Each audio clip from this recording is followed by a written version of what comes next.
How do we learn to read? How do we go from seeing just squiggles on a page to understanding entire worlds? It really is a kind of magic, isn't it? Well, today we're going to pull back the curtain on the very first trick, the one that makes it all possible, mastering one single crucial vowel sound. Let's get into it. You know, this quote just says it all. That incredible moment a child sounds out C-A-T and it clicks. It becomes cat. That's not just a word. That's a symbol turning into speech, and speech turning into meaning. That is the little miracle we're going to break down today. So here's our roadmap. First, we'll get into why vowels are basically the soul of our language. Then we'll meet the star of the show, the very first vowel sound children learn.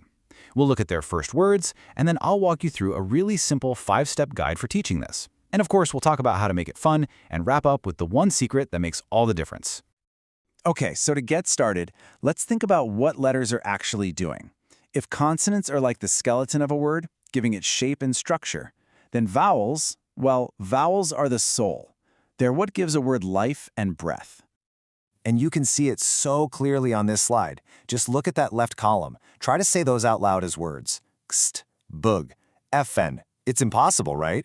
They're just a clack of sounds. But now, look what happens when you add that one vowel. Suddenly, they spring to life. Cat, bag, fan. That's the power we're tapping into.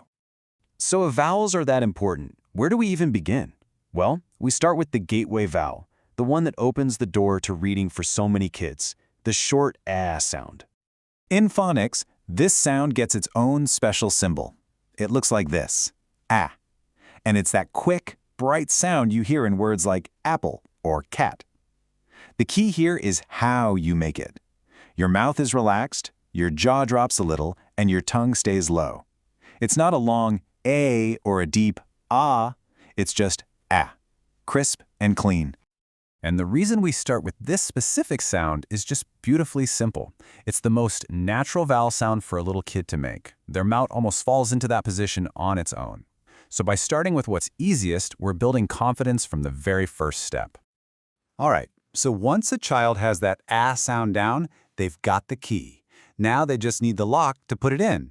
And that lock has a very simple, super predictable structure. We call it the CVC pattern.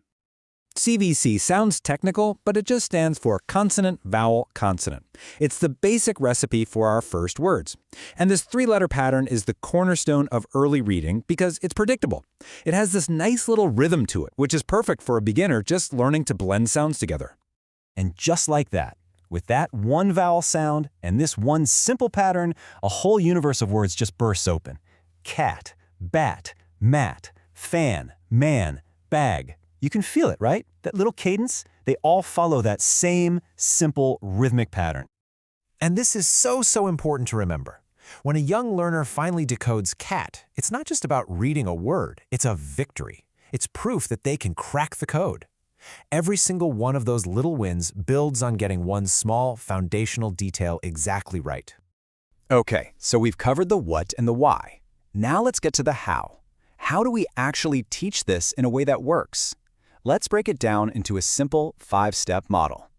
First, you just introduce the sound by itself, ah, using words they already know, like apple. Then you connect that sound to the letter A itself. Step 3 is blending, where you literally put letters together to build a word. After that, it's all about practice with word lists, and finally, you get them writing the words, which is huge for locking it into memory. See how each step just builds on the last one? And that leads to a really crucial point. This isn't just about thinking. The best phonics teaching is a full-body experience. You want kids to see the letter, hear the sound, and use their hands to build or write the word. The more senses you can engage, eyes, ears, hands, the deeper and more permanent that learning becomes. But of course, the goal here isn't just to create little decoding robots, right? We want kids to find joy in reading, and that means we have to move from the mechanics of phonics to the magic of stories and games. As soon as a child can read just a few of these CVC words, you can string them together into a silly little story like this one. A kid's gonna giggle at this, right? But while they're laughing, their brain is working on overdrive, blending, decoding, all of it, totally effortlessly. This is where the mechanics start to feel meaningful. And games. Games are your absolute best friend here.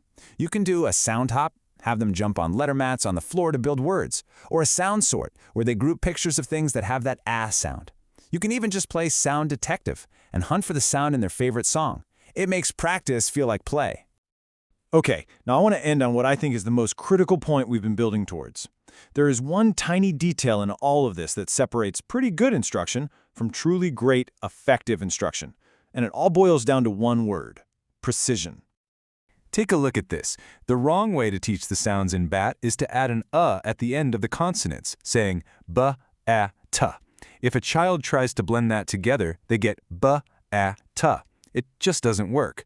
The right way? Short, crisp, clean sounds. B, a, t.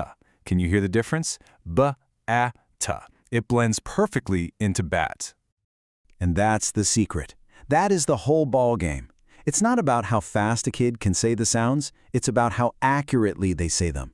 Getting those sounds exactly right is what makes the magic of blending possible. That tiny bit of precision makes all the difference in the world. So we've seen how mastering one single, precise sound, that short a, can unlock a child's very first words. It's an incredibly powerful idea. And it leaves us with a much bigger question, doesn't it? If this one small act of precision is the key to unlocking language, what other doors in learning and in life could we open with that same focused, deliberate attention to detail?